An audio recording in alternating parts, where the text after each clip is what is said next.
What is going on, everyone? Scion's here with the Everyday Grind. Today, we're going to talk about the newest MMO, New World. And the question I'm going to be asked is going to be answered right here in this YouTube video. Is it fun? Is it worth my money? Is it worth my time? All of those things. And we're going to get to it. Don't forget to like and subscribe to this YouTube channel for all your MMO needs. All of these videos are for you guys. And don't forget, I stream every day except Thursday and Sunday on Twitch. So here's the big question, Scions. What is this game all about? Is it worth my time? Is it worth my money? I'm going to say yes. Let's go.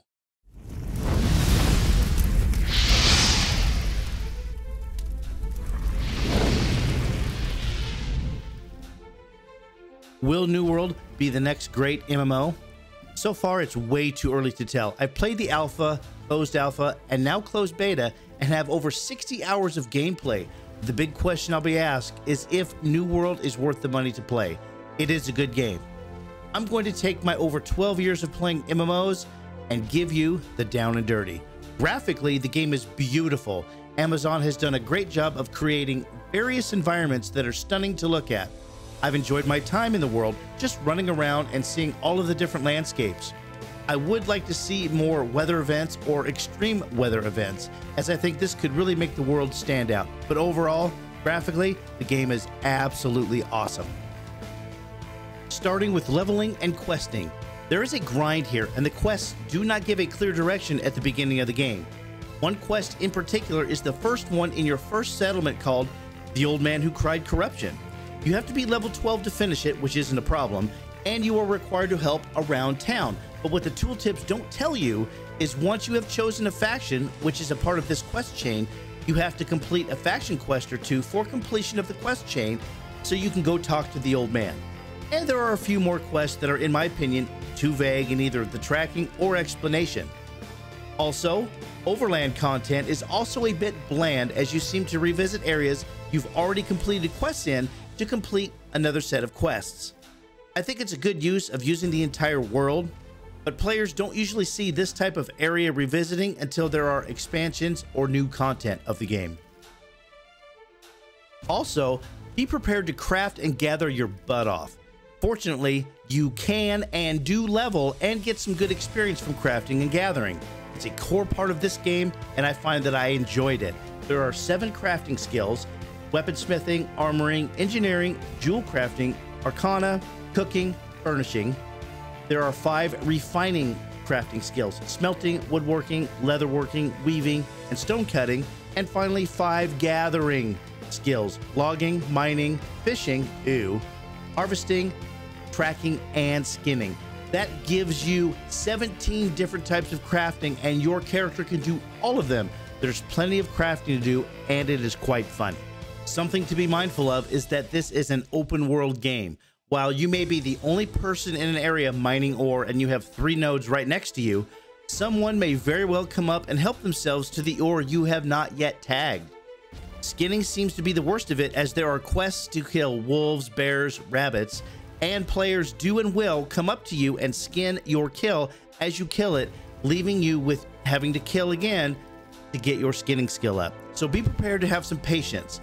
One thing I did notice is the mouse overs for nodes and skinning, overall gathering, could be tighter, as I did have to readjust my character to come up to the dead mob or the node, whatever it is, from a different angle to get the gathering cursor to show up.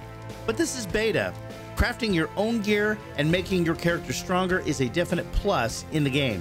However, some of the best gear you can get is from faction quest rewards. So make sure you keep grinding away on your faction quest to get those awesome perks. How's the combat? It's good, and it needs some work. I would say it's 50-50. Since PvP is the end game at this time, New World definitely has some balancing to do, as some of the weapons like fire staves coupled with ice gauntlets are hugely overpowered, and choosing passive abilities early in the game over actual combat abilities are producing bigger DPS, tank, and healer outputs. The ranged weapons, muskets, and bows, they're a hit and miss. The musket at this time is a bit meh, and the bows require some pretty good targeting skill to hit your target, but the bow does hit pretty hard. Rapiers are more skill-based, and if built in the skill tree properly, are really good. Spears, great axes, warhammers, hatchets, sword and shield are all viable at this time. One's not really jumping ahead of the other one too much. Since this game was primarily a PvP MMO overall, and players shared with New World creators that they needed a much bigger PvE element in the game, which New World put in, that did not take away from the original PvP that was already in the game, and PvP is in a good state. The PvP wars and open world PvP, from what I'm hearing from other players, is pretty good.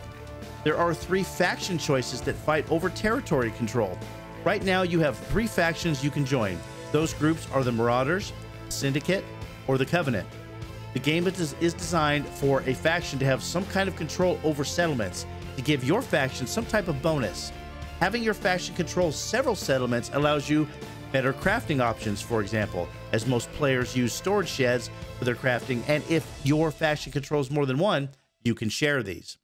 Otherwise, your storage is localized to one settlement. It's a good incentive to join an active faction for control.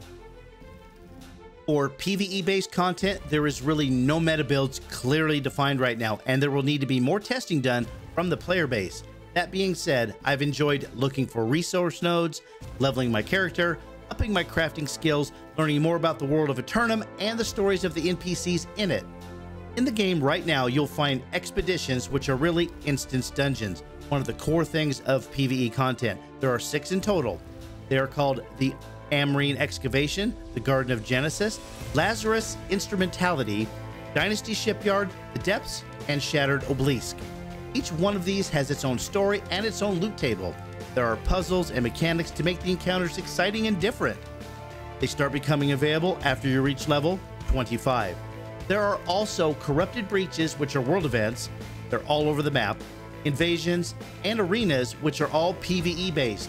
As mentioned previously, weapons are pretty much even across the board for the overland content, and with acquiring passive skills early instead of combat skills, that'll make your journey a little easier. Overall, I do believe that New World is a must play. It is a must play. Something to keep in mind is that this will be just like any other startup MMO. This is the base game, and at some point we're going to run out of things to do, whether it's exploration, quest, PvP, or we'll have to repeat them for a while until Amazon drops some new content. I think the game has a lot in it with lots of different activities and a really great future. Right now, I'll rate New World in its beta state as an 8 out of 10. I can't wait to see what changes or fixes get put into the game, which will be available to play for no monthly fee. That's right, no $15 a month. You pay 40 bucks for the game, you're in. Game releases officially August 31st of this year. That's it for me, everyone. Please join my live streams on Twitch every day except Thursday and Sunday, and please like, subscribe, and hit that notification bell right here on my YouTube channel.